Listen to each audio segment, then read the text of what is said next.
What's good, guys? Today you'll see some awesome signature celebrations in FIFA 20 based on players who do it in real life. So like Ronaldo celebrations, Salah celebrations, Messi and all that kind of stuff. You know, basically their trademark celebration that they're known for. Wow, I said celebration so many times.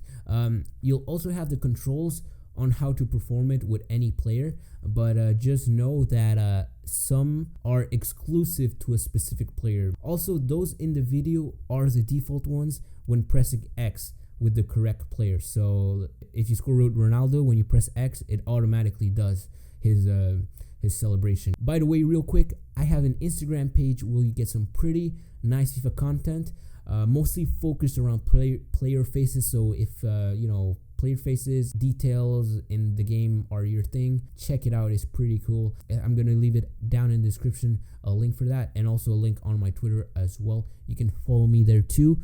I'll much appreciated. So yeah, let's get right into the video and let's check out these celebrations. All right, peace.